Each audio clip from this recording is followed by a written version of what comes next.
In today's video, I'm going to teach you how to align objects in Miro. If your board is starting to look a bit scattered, alignment is the quickest way to bring order to the chaos. It helps shapes, text, sticky notes, and images line up precisely so your content looks clean, consistent, and easy to read. You'll use alignment to create neat columns, tidy rows, and evenly spaced layouts without dragging things pixel by pixel. Begin by selecting the objects you want to tidy up. Click and drag to draw a box around multiple elements. Everything fully inside that box will be selected. If you want to be more deliberate, hold Shift and click each object to add it to the selection. You can mix different types of objects, and the selection is flexible. Keep holding Shift and click again to remove anything you picked up by mistake. When you've got a multi-selection, you'll notice the contextual tools appear, which lets you know you're ready to align. Next, open the alignment controls. The most direct route is to right-click any item in your selection and choose Align from the menu that appears. You'll see all the alignment and distribution options there.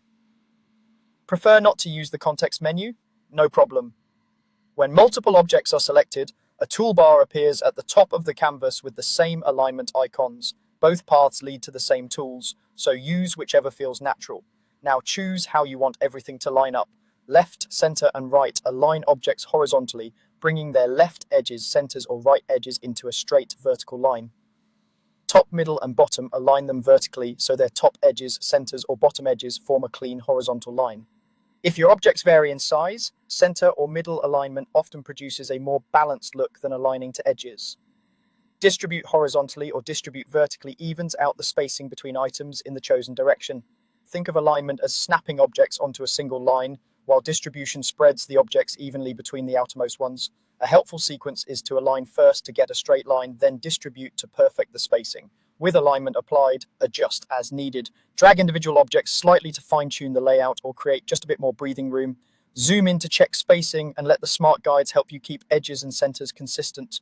If the result isn't quite right, undo and try a different alignment or distribution option until it looks intentional and clear. That's all it takes to make your Miro boards look polished and professional.